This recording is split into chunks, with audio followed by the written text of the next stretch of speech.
Wait, is it running? It's not running on the computer. You're on. I don't know if I'm on. Am I on? My computer doesn't seem to have me on. Let's see.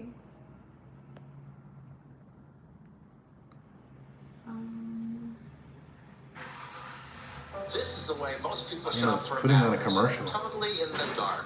Oh, Right, no. Dad? Because It says there's 5 people hanging out with us, so. Wait, hold on. Oh wait, it's sideways. Oh. We don't want that. Why is it sideways? I don't know, but it's sideways. That's not good. No, it's not good at all. See if you can fix that. Rotate device back. Sorry, guys. this is the way most people shop for Putting on a commercial. Totally in the dark. Right, Dad? Because It says there's 5 people in us, so. Oh wait, it's sideways. How do we not make it sideways? We don't want that. Somebody help us. Try that. Oh yeah, you got it. Let's see. Hold on. Now you're. This is catching up with it. Okay, that's better. But, okay. It'll Yeah. be very small. Yeah, it's better. Okay. But you're gonna have to sit really close to me. Really close. Yeah. It'll be very small. Yeah, it's better. Okay. Sorry, people. Thank you for bearing with us. Thanks, guys. This is our first live Our thing. first ever live. Okay. Oh, Are you breaking stuff? I'm already breaking things. Guys. Okay, so you have to be in the. Okay. I think this works. Oh, here, and people are chatting. Hi, guys. Oh my God. Okay. Here's the thing. Cool. Okay. So I don't know why mine's not keeping up with my computer's not keeping up with it. Uh-oh. Can you see the live there? That's live, right? Can you see the live there? That's live, right? Okay. Yeah, so turn it off. Good. Okay. Can you see the live chat? Yeah, I can. Oh, hi guys! Hey! Thanks so much for logging into this. I'm really excited. I am too. This is awesome. Yeah, and thanks also. I know a lot of you guys can't be here for the live, Yeah. but you did send us questions, and so we'll try to answer those as well. Because I know people will be watching this Yeah, later as well. we got a ton of questions, so we'll try to get through as many of them as we can. Yeah, we will. But let's do some of the live ones. I'm so excited. This is great. This is really fun. We're both obviously very not technologically savvy either, so sorry guys. We're gonna do our best here. I hope nobody asks us tech questions I because know, we won't know please the don't. answer. I don't think anybody's trying to ask us that. Okay, most people are just saying hi. Hi. Hi. Somebody retired in 2019. Congrats on your early retirement dreams. We didn't retire yet. Well, maybe the congratulations on our dreams, On the though. because dreams. We do have the dream, but it's not going to be for another 18 months. We have big dreams. But we still have 18 months to go. Yeah. It's funny. Somebody asked, when are we coming back to the UK? Oh, that's a really good question. Okay, so it's one of two things. Either we'll go next summer because we want to do a Europe trip next summer, Yeah. right? Yeah. Or it will if we don't do it then, it will most definitely be the summer after. Yeah. Because that's when we're going to be leaving LA and being on the road full time. And that's going to be great. And so we will go UK and, and the rest of Europe as well. Yeah. I think that's like our big first stop is going back to Europe. There was so much there that we wanted to do this summer that we just ran out of time. Yes, and we already know a lot of you guys have already asked us if we'll come to England and Scotland and Wales. Yeah. And even one person to Ireland. And so we're going to go to all four Mm-hmm. and do lots of good climbs and Yeah. exciting hikes around there. And to everybody else that asked about all the various places you want us to come, we plan to go to all of them. We really do. I mean, the plan is just to basically spend the next 10 years traveling around. Yeah. People are like, are you coming to Florida or Colorado or Washington? Yes, the answer is always yes. Adam is actually from Washington, so we do really want to get back up there. Yeah, and we have to climb Rainier, of course. Yes, absolutely. So that's going to happen. And that may happen next summer as well, even before we leave LA and start traveling full time. Yeah. Let's see. Okay. Most of your videos are day hikes. Any plans to do more backpacking and overnight stuff? A couple people asked us this on Instagram as well. That's a really good question. Yeah. I think yes. Definitely yes. The question isn't whether we'll do some backpacking, because that's for sure we will, and we'll do a lot of overnighting as well. The question is, will we go as far as to do something like PCT? Oh, yeah. And I really want to do it. I think you're a little less into it. I go back and forth. 6 months on trail is a really long time. But if we were retired and we could like take totally 0 days, as much as we wanted, I think that would be nice. You're saying I don't want, Adam also, I'm gonna call him out right now. He's the one that like hates sleeping on the ground or on a sleeping pad, so. I would need to have a really good sleeping pad if I was gonna be spending 6 months We sleeping need to on go the like ground. next level sleeping pad for you. The best thing about the day hike thing is you can just go do a huge sufferfest, but then sleep in a relatively comfortable we bed. are absolute babies. Or the comfortable, we have a pretty comfortable mattress in our car, and that's nice. I don't mind that. But yeah, those ones that you have to take out on trail are not that comfortable. Well, yeah, and especially since now we both have bad backs, like, I don't know that sleeping on a sleeping pad for 6 months straight is like the best idea for a bad back, but I don't know, it might toughen you up. yeah, maybe. Maybe it'll be just what I need. It might be just what you need. It's a really good question though. So yes, for sure, we will do more camping stuff and more overnighting. I'm not sure about the really big ones yet. We'll probably try to do something like John Muir Trail, which would be about 7 to 10 days, and see how that goes. Yeah. And we've done some littler backpacking trips. Like we did the 4-day Lagavegger in Iceland. That's true. Yeah. And we did Ray Lakes, which was Yeah. fantastic. And I think we definitely want to go back to Iceland so we can actually show you guys that one. And we have an idea to do, by the way, Ray Lakes in a single day, or I at least want to. I think we're going to do Breaking Adam, put you on Ray Lakes in a day, which is, what is it, 40 miles? It's 40 miles, 10,000 feet of climbing in a day. That would be awesome. Yeah. Have fun with that one. Anyway, that was a really good question. There are all these good questions. Oh my gosh, what do we got? So many questions. What was the first ever hike that both of you did Together? together? The very first hike was a local one in Temescal Canyon, which was our second date ever. And I basically just needed to see if Elise could handle it. I know, it's like a test. It was kind of a test. Are you hardcore enough? I had had enough relationships in the past that I was like, all right, I need somebody who's not super soft. Yeah. And you were great. Yeah, but I was not hiking at all at the time. I mean, I had gone on like casual hikes as a little kid with my family, like we did Mount Lawson, but that was the extent of my hiking. And at the time I met him, I could not run a mile. So I've come a long way. But that hike that he took me on, it was like what, 2 miles, 3 miles? Yeah, it was like 3.5 miles. It was really hard.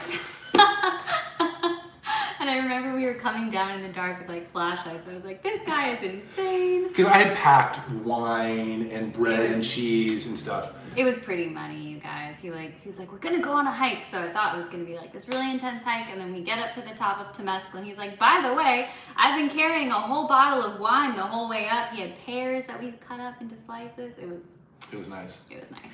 And then I would also just add to that, the first really long hike that we did is we went to France and we did the Tour de Mont Blanc. Oh yeah. Through France, Italy, and Switzerland. And that was freaking amazing. That was a long time ago now, but that was I think that's where you really fell in love with hiking. I think so too. I might be your favorite hike we've ever done, honestly. It's one of the best.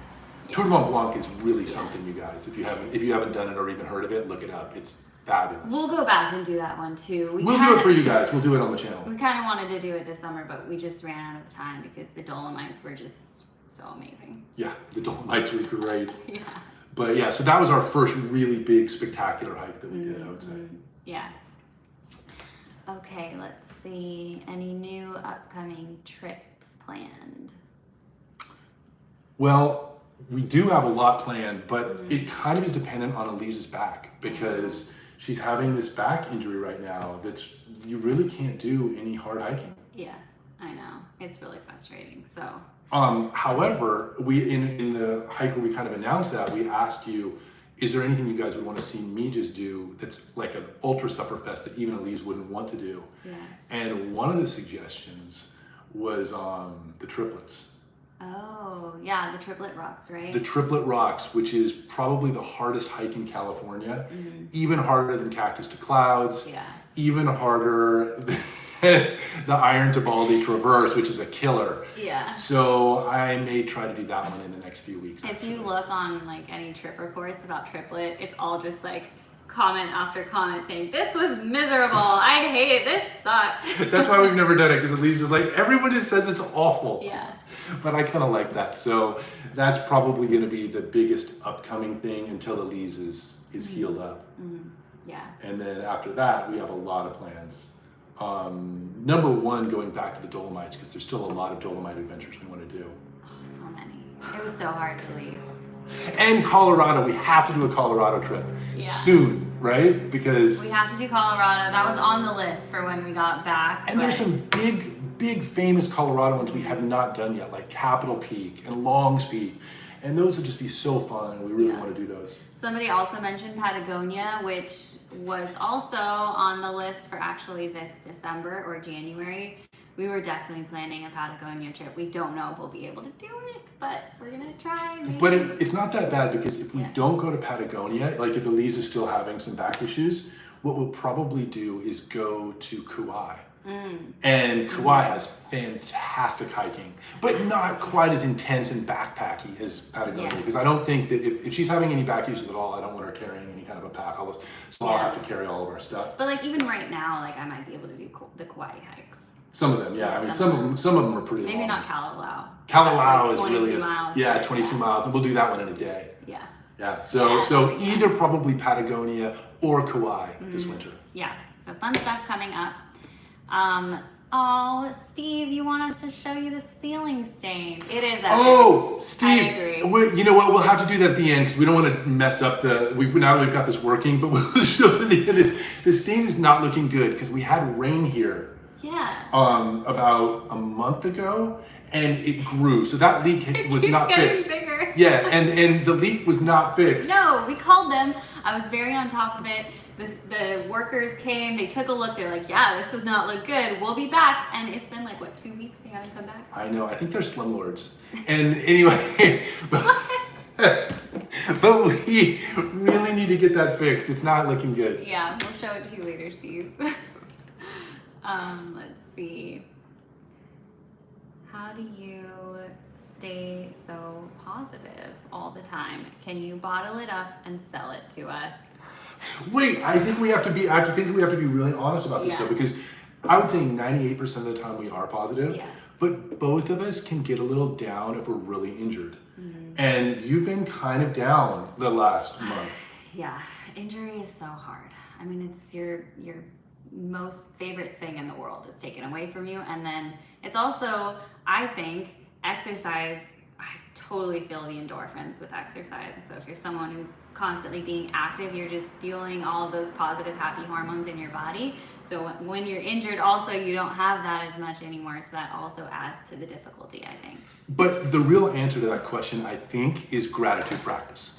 And it's something I've done for a long time, and I think I kind of got you turned on to it. I've been really trying, And you guys have been so helpful with that too, because a lot of times you guys will write us, and say, oh, I deal with this injury that's so much worse than anything we've ever had to deal with, or this disability. And, it's just great to hear that and hear that you guys are doing what you can do. And it makes us so grateful for the fact that we do have strength and endurance in those things. And so even when we're doing a really hard adventure and things are grim, like think about when we were on Shasta and the winds were about 85 miles an hour and my eye froze shut. It was hard to be positive. But literally I was just like, it's amazing that my body can do this. And I think you were thinking the same thing.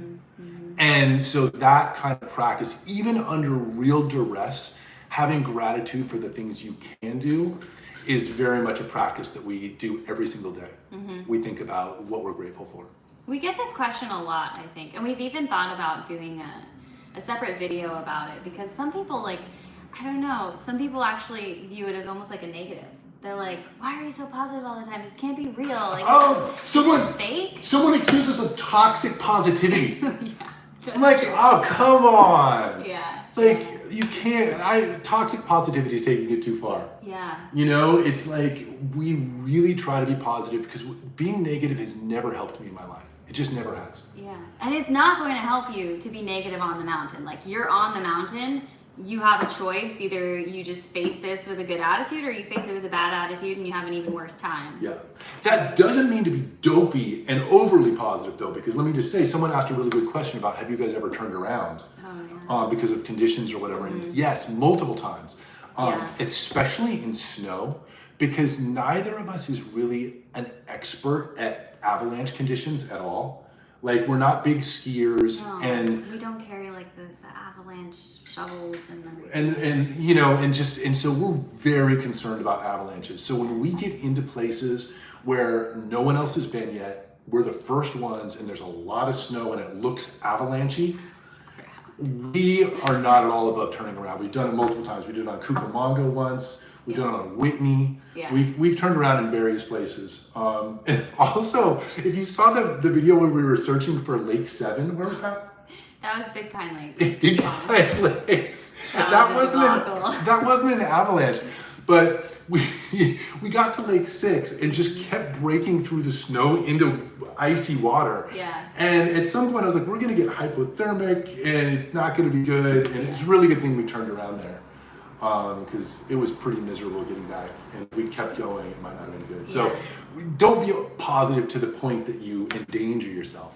But other than that, I think positivity is a good thing. Mm-hmm. Very true.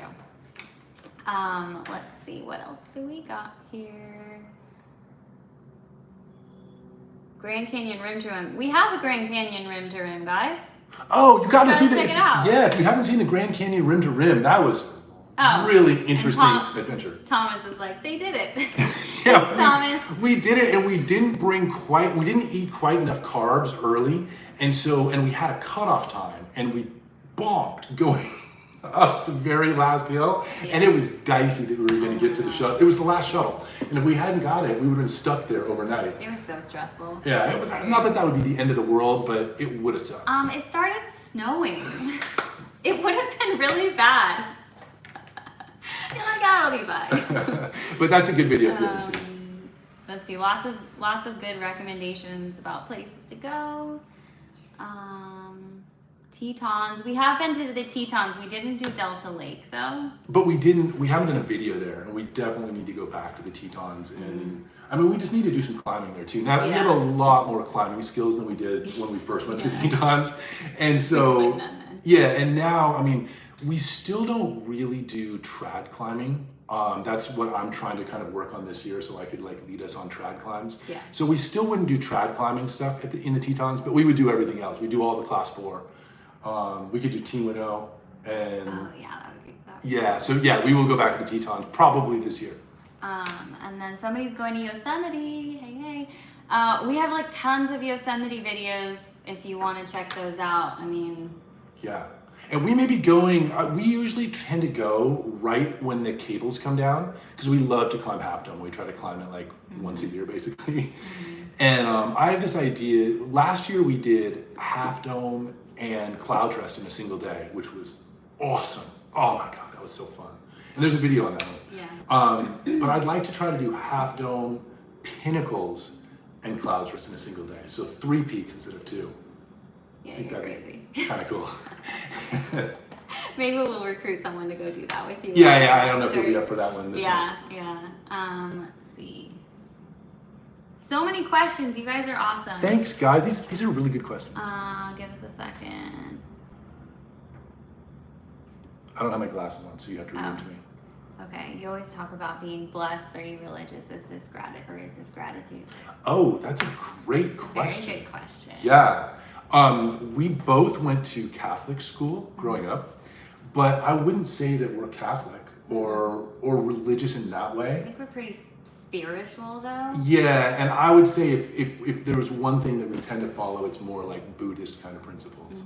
That's kind of gratitude practice, spirituality. It's been very helpful. I've been listening to lots of like spirituality and like Buddhist type philosophy podcasts through the injury, and it's been really helpful. Yeah. And I don't even think it's like has to be mutually exclusive with another religion necessarily. Just Not like at a all. lot of the principles are just so good for gratitude and just accepting And we have so many friends that are Christians and Muslims, and, Yeah.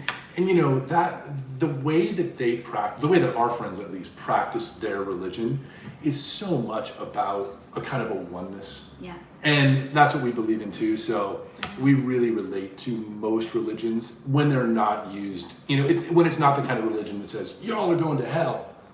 We're not into that. But in terms of the, in terms of, judgmental. yeah, and in terms of being thankful and grateful to higher powers, definitely relate to that. Yeah. Good question. I think that was Sage Sam. That's a good question. Okay.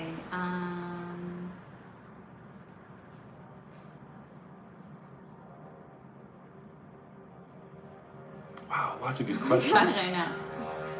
Recommendations for starting the journey to early retirement.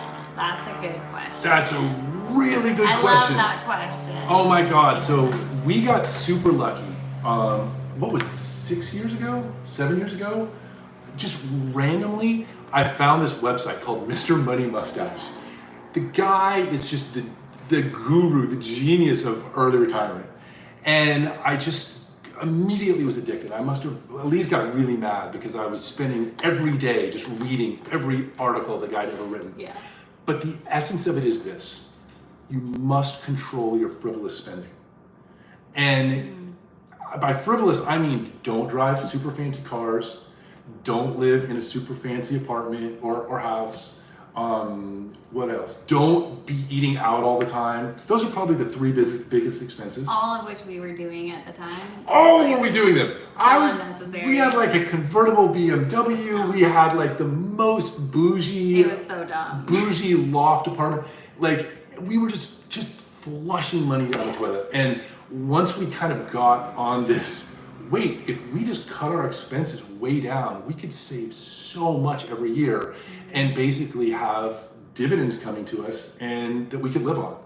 And so now we're virtually at the point where we could be early retired. And it's only been 6.5, 7 years that we've been doing it. So 7 years. So I would say by 8.5 years from starting not saving any money at all to saving as much as we can, we will be early retired. Yeah. So Mr. Money Mustache is a really great resource for anybody like who knows nothing about this. There's tons of fire blogs out there, very similar to Mr. Money Mustache. But just start with Mr. Money Yeah. Mustache. If you read all of those, you will completely get it. And just, I think his overall philosophy is very similar to my overall life philosophy anyway. It's just that we were just very naive. We grew up in a culture that said, or I did anyway, that said success is having a nice place, having nice clothes, having a nice car, all that stuff. And really, that's not what success feels like to us. Success to us feels like getting to travel the world for our whole lives and not have to do anything other than adventure. Yeah. That seems way better than driving a flashy car. Yeah. I just didn't know it was an option not to work to 65. Like that's just what you did. Yeah, that's what my dad did. Yeah, and that's what my parents did. They have great pensions. They were both teachers. I was like, great. I just need to find a job that I like and go with that. Yep, but once we learned that it was a legitimate option, it was completely doable with the salaries that we make, we just had to cut our expenses to the bone. And we've done, as you can see, given that we now have slumlords where we live, we have cut all of our expenses way down. Yeah. A lot of you have asked, I think there were multiple questions about our actual jobs, what we do. So I'm a genetic counselor, so I work in a hospital setting and I work with patients from all age ranges. So like I'll work with pregnant women who find out that their baby has some sort of genetic condition during the pregnancy, or I'll work with families who have kids with autism or intellectual disabilities. We're trying to figure out what's going on. And then I work with families who have hereditary cancer that's running in the family. So kind of all spectrum of life. It's a super cool job. It is. I really do love my job. As I've said before, like I don't necessarily want to quit my job at all. I just want to be more mobile. And I'm a writer, and mostly I do ghost writing for politicians, CEOs. Some celebrity wants to publish an op-ed in the New York Times. I'm sure you realize that when celebrities do that, they probably don't write it themselves. And so, I don't know that a lot of people know that though. oh yeah, Yeah. Most things that you see that are written by a big name are written by someone like me. Yeah. But in consultation with them. It's not that it's not their voice. That's what makes it an interesting job, actually, is you have to be able to write in different voices. But yeah, that's what I do. And also a job I really enjoy. Yeah.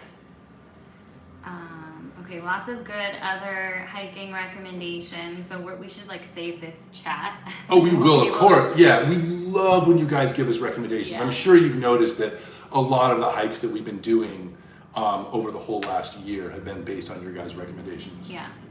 Lots of questions about nutrition, diet. Thady asked about our calorie goals during hikes. We do have a general diet video about just our day-to-day nutrition and kind of nutrition on the trail as well. So you guys can check that out. But Yeah, definitely check out that video. Add for his question about. So in terms of nutrition on the trail, it's a really good question. Oh, by the way, we had other questions about me and Pop-Tarts. We had a few questions about that. And let me just say, I do not eat those kind of simple carbs that much during the regular week. Yeah. But on trail, simple carbs are fantastic. They are easily digestible and they turn right into glycogen to stop you from bonking. And so that could be Pop-Tarts is great, but it could also just be, there's a really great triathlete named Lionel Sanders. And in the middle of an Ironman, he's just chugging maple syrup. Sounds kind of good. It's just basically straight sugar. And so that's not something you would want to do, as part of your everyday nutrition routine. But when you're in the middle of a 26-mile, 10,000-foot climb, you're just eating whatever you can. And one reason why I really like Pop-Tarts is because there's something I liked when I was a kid. And you guys who don't do really high mountains might not know this, but after you get above about 9,000 or 10,000 feet, you feel sick. You don't want to eat. It's really hard to gag something down. Food and sounds so, terrible. right. And so the things that you loved when you were a kid, your body just kind of is like, okay, I guess you can eat a Pop-Tart. That's something you love. I will always want to eat jelly beans. Like, I won't want to eat anything else up at 14,000 feet, but if you have some jelly beans in front of me, I'm like, okay. We were at about 16,000 feet up on Kilimanjaro, and I was just dry heaving into the rocks, and I just didn't feel like I could eat anything. And Elise came up with a pack of jelly beans, and it really got me through that day's hiking. Yeah. I was suffering super hard. I don't do that well at high altitude, and those jelly beans are great. Jelly beans have gotten you through a few times. Whitney as well, our first time we did Whitney. Yeah, I didn't bring Pop-Tarts on that one. Mm-hmm. Yeah, jelly beans are great. So yeah, I think everybody just has to figure out what is that one comfort food that you'll always just want to eat. Yeah. Go with that. And then to the point of, well, how many calories exactly? I honestly feel like just about as many as you can. It's highly unlikely you'll be able to eat more than you'll burn when you're going pretty fast and going pretty hard. We stop every single hour and eat something when we're doing really, really long, hard hikes. Yeah. Even when we're not hungry. Yeah, that's true. It's gonna be hard to do to force yourself to eat when you're not that hungry, but it's important. Let's see. Would you ever do a hiking meetup event? Yes, absolutely. We really want to. We were actually going to do it now. If Elise hadn't had this injury, we would already be doing it. We were probably going to do Mount Baldy. Yeah. I think that'd be it's just a good kind of classic local hike. And I think it'd be really, really fun to do that all together. Mm-hmm. But you guys should just let us know what you'd like to do for a meetup because we were happy to take a vote on it. Yeah, that would be fun. Yeah. And because we do any of those, but we would love to meet people in person. Yeah. And but we just want to wait until Elise's back is solid because we'd hate to have to schedule that and then cancel it. A few people have asked about just back updates, which we don't need to spend a ton of time on it. I have noticed a little bit of improvement for the first time this week, so I'm feeling really happy about that, but I don't want to get too far ahead of myself because I know with backs it can be like ups and downs. I did take some of your advice and I've been seeking out people specifically with more training in long distance marathons, ultra running. So I'm going to see an acupuncturist who is also an ultra runner, and I'm going to see a physical therapist who's specifically focused on sports medicine and sports injuries. So I'm glad I'm going to meet up with people who just understand the athlete mentality you know. Yeah, because her first doctor was just kind of like, well, but you can walk around the neighborhood. What's the big deal? Yeah, they're like, it's fine. It's, Like, what what's do you wrong? mean, what's the You're big not deal? even in that much pain. You're fine. It's like, no. The goal is not to hobble around the neighborhood. The goal is to go on massive epic sufferfests. But like, I don't think they just don't get it. Anyway, but I think you're going to be well sooner than later. So we're feeling hopeful, guys. But thank you for asking. Ooh, Simon, good question. Do you guys think about the future and what you'll do as your body slowed down? The thought terrifies me, but I'll still be out there plodding along. Such a good question. Really good. Yeah. We think about it all the time, or Yeah. I do anyway. Yeah. I'm very oriented towards a kind of an existential perspective, and getting the most that you can out of every moment. That's a big reason why we want to leave and just travel the world full time now, while our bodies are still capable of doing a lot of stuff. Yeah. But if we're lucky enough to make it to a ripe old age, I intend to just keep doing whatever I can do at that age. Yeah, absolutely. And so there'll be some, but with that said, at some point that's not necessarily going to be hiking really hard stuff, because there's just going to be too much falling and, you know, maybe your knees give out or something like that. Yeah. So I have ideas for like cruising. I love a cruise. Adam loves a good cruise. Just the buffet, and they've got the workout center there. The magic shows. And a lot of older people. We've met some. Yeah. We did that Alaska cruise. We met some of the nicest older people I know. that are still friends of ours. You know, it's really it was awesome. Really, really good people. And so I could totally see cruising. I mean, some people just live on cruise ships for like the whole year. And I don't know if I would want to do a full year, but I could definitely see cruise after cruise after cruise. So I feel like our transition will just be do as many of the really hard, taxing things that we can do now, with the thought that we won't be able to do those forever. Get as much of it as we can out of our system, and then probably just slowly as we get older and older, we'll do like easier and easier hikes. But I still see people really old that are still hiking around and seeing the world, and I envision us doing that as much as we can. Oh yeah, and if my knees give out, I don't care. I'll be like 87 on a Lime scooter, still just zipping through Rome or whatever. Yeah. We'll probably be spending more of our time eating really nice food in different places around the world, or going to plays or music, but We really love going to symphonies and jazz. That's two of our huge kind of leisure activities. Yeah. And so that's something we'll be doing right up until the end, I would say. but I think we will never stop adventuring Yeah. in whatever way we can. Let's see. Questions about music, actually. Oh, sweet, nice one. What is it? Or just anywhere we can listen to Elise singing. People are wondering where. So we do, I don't know if you guys have seen our Bandcamp. We do have a lot of our tracks actually are up on Bandcamp. You can download them there. We plan to put out more tracks. I've been really trying to think of other ways that I can still be creative during this injury. So I've been working on a lot of music. Hopefully we'll get some of those tracks out soon. Yes, and we have the We Be Climbing rap that we Oh no. Adam has so many ideas for his We Be Climbing rap. have to do. Do you guys remember when we were in the Dolomites and we were just joking around that I should do a rap called We Be? I actually wrote this rap song. He wrote it. And so I think that we're gonna do a rap song as well. You guys really need to be careful about what you dare Adam to do, because he does not take dares lightly. I do not, I will go. And so we're gonna have some sort of a dad rap coming out in the next month or so. Dad rap coming your way. Be on the lookout for it. I think some people did ask before on YouTube comments and in the questions sent just about our music background, and also how we get inspiration for our music, and especially the lyrics. Oh yeah, okay, do you want Just the background part of things, I did not start out with a sports background at all, actually. Like I said, I could barely run when I met Adam. So I more came from a musical theater background. My parents are classical musicians. My brother's a professional musician. And I just grew up kind of singing. I was in an a cappella group in college. And then I never really like felt like I was gonna do anything with it until Adam was like, why don't you think about just like making some of the music for the YouTube?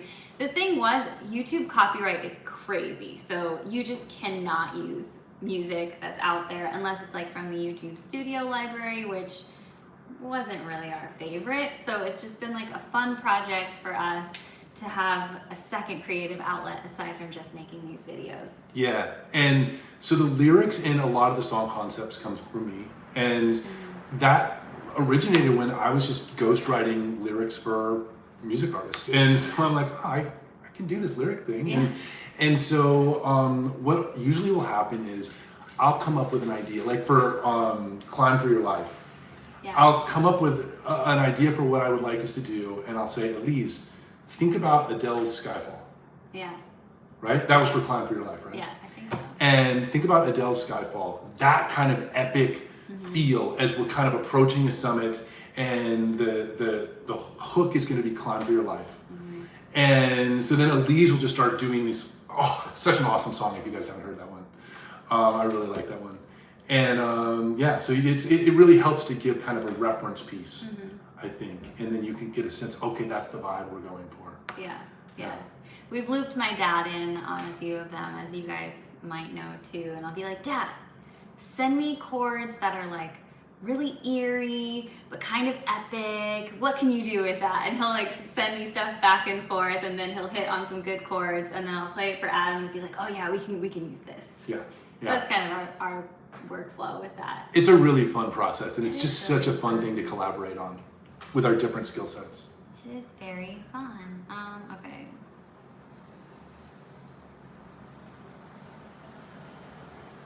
You guys are all so sweet. Thank you for sending in just these kind comments. Oh, that's so nice. I can't wait to read. I don't have my glasses on, so I can't actually read the comments. Oh yeah, sorry. We'll have you read them all later. Do you guys, everyone wants to know about, are we having kids? Oh, are we? Oh. Actually, no. Surprise. I'm just kidding. So Adam does have 2 kids. He has a son and a daughter who are pretty grown now. Yeah, my daughter's in college. My son is a junior in high school. And that's why we're not traveling the world full time now. We're here for him every day, dinner every day, keeping him on track. And then as soon as he graduates, we're out. Yeah, so I think our thing has been, we might have 1 kid, but I think it's kind of dependent on like our adventure plans and how can we incorporate a child into those plans. But if we do decide to have a child, we do have some exciting ideas about this thing called world schooling. I don't know if you guys have heard of world schooling, but I'm super excited about it. Yeah, I mean, I think we're probably gonna have a kid. I think we're probably having it. Like, because I have to, if Elise doesn't want to, I'm not gonna be forcing it on her. But if she does want to, I know what I'm doing now. Yeah. And I feel like I did a good job with the first 2. I feel like I can handle business with if we have one. But I don't want to just sit and do the typical kind of another kid party every weekend and all that stuff. I've been there, I've done that. I don't think it's that great. World schooling is really exciting. The idea is, if your kid is going to be learning Spanish, they're going to be learning it in Spain. And you're going to be living in Spain. They're going to go to school for a year in Spain. We're all going to learn Spanish. When they do ancient history and study the pyramids, you're in Egypt, adventuring around Egypt. So cool. I think it'd be really, really cool. And the truth of the matter is, we're both those kind of learners ourselves. I do not need a classroom setting. Even though I was actually a UCLA professor. And I enjoy that, and I'm not down on classrooms, but I just don't need it. I like reading and watching videos and getting information that way. And there's whole world schooling communities, so it's not like you're totally isolating your child. Like, you're living in Spain, and then you go on these message boards and you say, what other world schooling families are in Spain? And then you can meet up and make friends. It sounds really awesome. Yeah, so I think it's quite likely that we will at some point have 1 kid and world school them. Yes. Let's see. Everybody watching on lunch break, Hope we're giving you some good lunchtime entertainment. Thanks for spending your lunch break with us, guys. That's great. I know, that's really sweet. Do Adam's kids like hiking too? Oh, so much drama. Okay. The drama. My daughter loves it. She's fantastic. She climbed Kilimanjaro with us, among other great climbs. She's awesome. Yeah. She's bad A. She's a badass. She's a badass. Yeah. She's Army ROTC at Georgetown and just kicks butt in ROTC, kicks butt on the mountain. Awesome. My son is also an awesome kid, but he loathes the outdoors. He hates it. Absolutely hates it. We tried to drag him on a few things and he was so miserable that it just seemed like a cruelty. So we do not force him to go. It's not his thing. I remember we were in Glacier National Park with the kids, and he opted to just sit and wait for us while the family went on a hike. He's like, no, I'm not doing it. I'm like, we're in Glacier National Park, one of the prettiest places we'd ever been. He's like, He's just like, nope, I'll just chill. Yeah. He just would play a video game or read a book or whatever. It's just like, it's not for him. It's not for him. And that's fine. Yeah. But 1 out of 2 wasn't too bad. And Ava is a really fun person to bring on hikes, and we go on hikes together often. Yeah. Somebody's asking about the wedding venue. He said, your wedding venue was beautiful. Hi, Bob. How did you feel about it? You guys saw Adam. Did you guys see Adam? You were like a 5-year-old kid. Oh, it was so good. I grew up in England, going to a British boarding school for a number of years, and we would go visit these castles, and I was obsessed with them as a kid. Yeah. And I still am. I just think castles are so cool and just make you feel attached to human history in a way that almost no other building or structure does. And so I asked Elise, because I know that weddings are mostly about the bride, but I said, do you think that we could do a castle? I'm like, you're begging me to get married in a castle? Like, what is this life? Okay. Yeah, and so we just researched it and just found the coolest castle we could. That was affordable, of course. It was actually really affordable. Yeah, we were not trying to, do one of those ultra expensive weddings. This was an affordable castle. There's like really bougie castles and even chateaus you can rent in France. This was not one of those. No. Like in the rooms were, I wouldn't say they were bad, but they weren't super nice. No. But you could stay in the castle. Yeah. And it was a castle. It was awesome. It was cool. Yeah. It was great. It was definitely the best week of our lives. It was the best week of our lives, without a question. Yeah. So I'm glad we got to show you guys some of that. That was really fun. Yeah, if you haven't seen it, definitely check out that video. I think the castle is pretty amazing. Let's see. Bucket list, adventure list. Oh, so many on there. What would your top ones be? Well, what we did not get to do this summer, which I really want to do, is actually climbing Mont Blanc and Matterhorn. Oh, Matterhorn for sure. Yeah. There's a lot of mountains I really want to climb. Yeah. I mean, we haven't Rainier, Denali, Matterhorn. Those are big on my list. But honestly, depending how we handle the altitude, because even the altitude on Kilimanjaro, which is just under 20,000 feet, was very challenging for me. But we live at 0, and so we would need to be living up at altitude for a while. Yeah. But I would like to try even some of the higher ones. Like I'd like to go to the Himalayas one day and see what we could do. But we need to get a lot of altitude acclimation before that, and also more mountaineering skill. You don't want to be trying to, climb Everest off of no training or even. Are you going to climb Everest? I'm not saying that. I'm saying I would like to get above 20,000. Yeah. And see how that goes when I'm acclimated. Right. And then just keep going, and and if my body can't handle it, it can't handle it. But I'd like to push it as high as we can. Yeah, I don't know that I would ever do something as high as Everest. I really started panicking. Like on Kilimanjaro, I was really panicked about my heart. Like I felt like it was going crazy up there, and that just freaks me out. So I don't know, like if I could get over the mental anxiety about going up as high as Everest, but I don't know. It'd be pretty cool. I know, it would be so cool. But nonetheless, and there's certainly, we have enough other mountains that are kind of sub 20,000 that we haven't done that we want to do those first. So yeah, the bucket lists are definitely like the big mountains, you'd say. Yeah, getting bigger and bigger and bigger bucket list. Let's see. Oh, some people are talking about the kids. It would be funny to see you with a miniature climbing with you. Oh, let me just say, at our climbing gym, I've made friends with some of the dads with young kids, and it is so freaking adorable. These little monkeys, you should see them go. They sit there like 3-4 years old. They're just climbing up. Yeah. That's totally what we're gonna have our kid doing, Yeah. because we didn't do that, and so our tendons and grip is not adapted. So it's much harder for us. But if you start as a little kid and your tendons and hand muscles kind of grow as you grow, oh, those kids are going to be beastly climbers when they grow up. Beastly. So I'm really looking forward to that. That is going to happen. That has been the really hard thing about climbing. It takes so long for your fingers to develop Yeah, it the really strength. does. That's kind of our limiting factor right now, but we'll get better. But honestly, even before the kid can climb, I honestly think that we'll have either build, or maybe they make them now, a really good kind of baby backpack where the baby can go in and be comfortable and safe, like maybe a little cage around it just in case there was a little slip or something.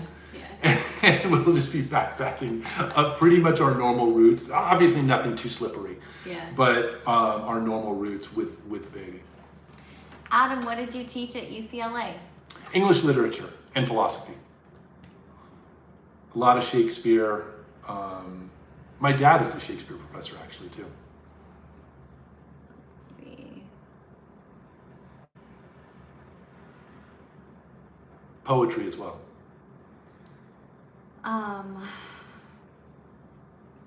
Yeah, that was one of the things when we met. Adam, I was like, oh wow, a UCLA professor. Oh, so you asked how we met?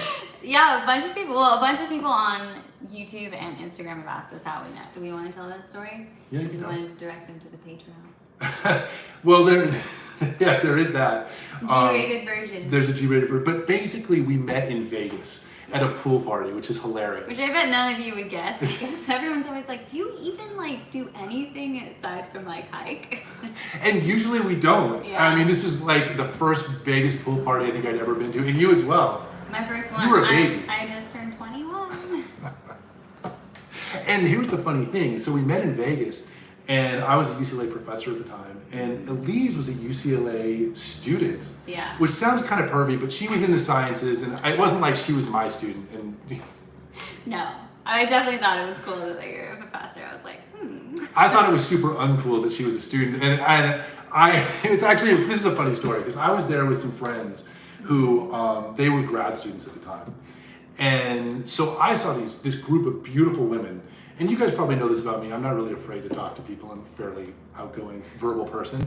And so I went over there by myself to this, but not thinking of it for myself. not so selfish. No, I was thinking of it for my friends, you know? Only for you. And right, and I walk over, and apparently I had one too many drinks. And I was like, lady! Ladies, you want to come to my table? It was so I hope I didn't say it quite that badly, but they came, and the whole time I was just thinking, I talked to Elise for like 3 hours, and I was thinking, what an amazing person. But because I was a professor and I knew she was a UCLA student, I was like, I'm not going to be that pervy professor, no way, no how.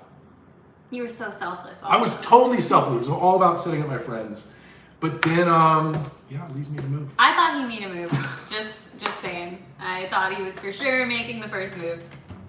And apparently he wasn't, but And that was 11 years ago. the rest is history. Yep. So I'm glad I apparently made the mistake of thinking you were making the first move. Yeah. I'm glad you were bold. Yeah, I was bold. Anyway, let's see.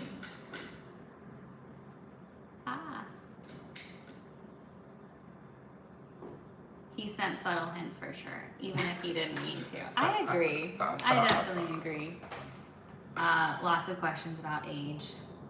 Age difference. Oh, age. Okay. So, well, we don't give out exactly specific like address or exact age, but I'll tell you, I am Generation X. Elise is millennial.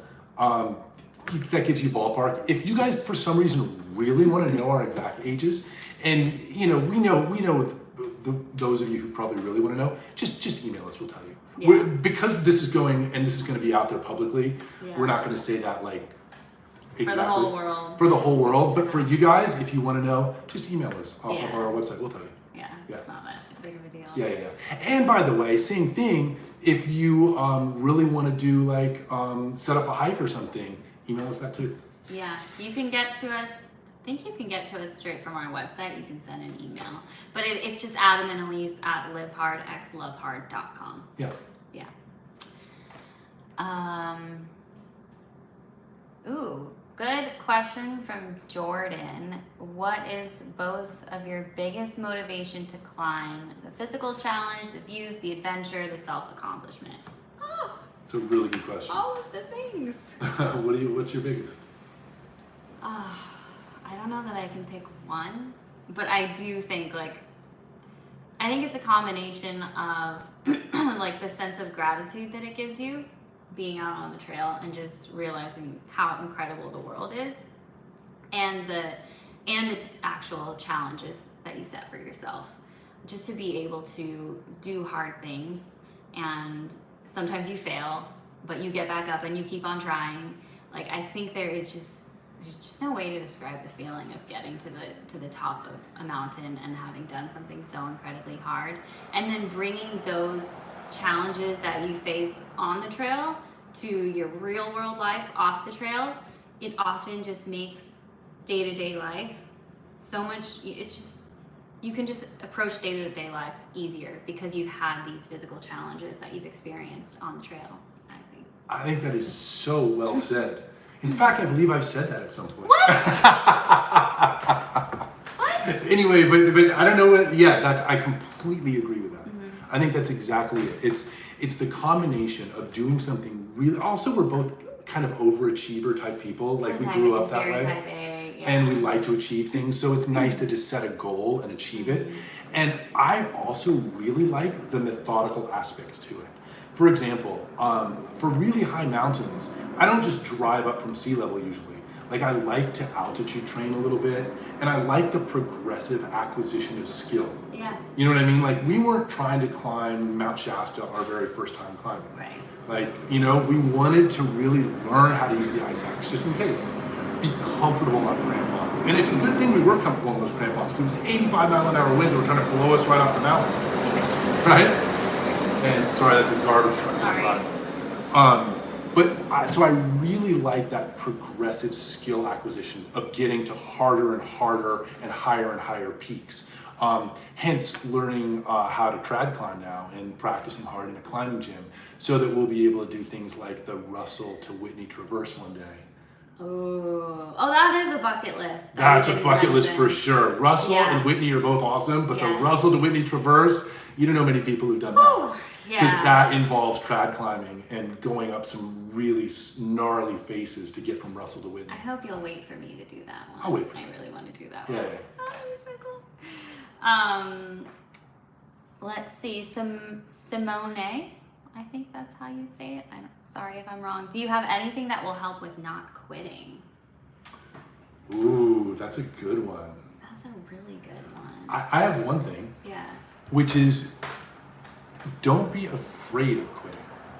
And what I mean by that is, I think so often people are afraid of failure, and so it gets in their head, and it makes them nervous, and it makes them kind of freak out, and it takes away the joy of the actual experience. Yeah.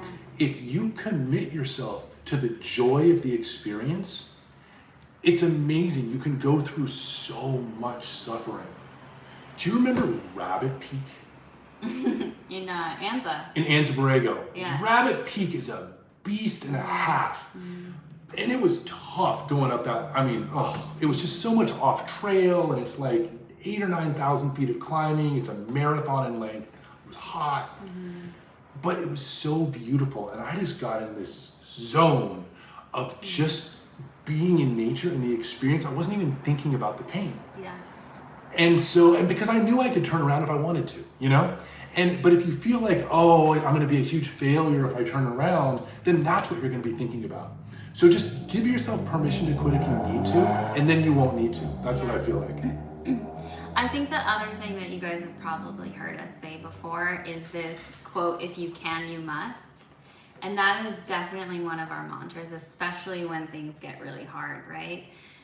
I mean, you guys remind us all the time about things that you physically can't do anymore. And when things are really tough, I think I always draw on that and think, is it that I don't want to go on, or is it that I can't go on? And if it's because I don't want to go on, sometimes I'm like, well, why don't I want to go on? Is it just because I'm like tired? Can I actually physically go on? And if I can, I feel like I should be doing this.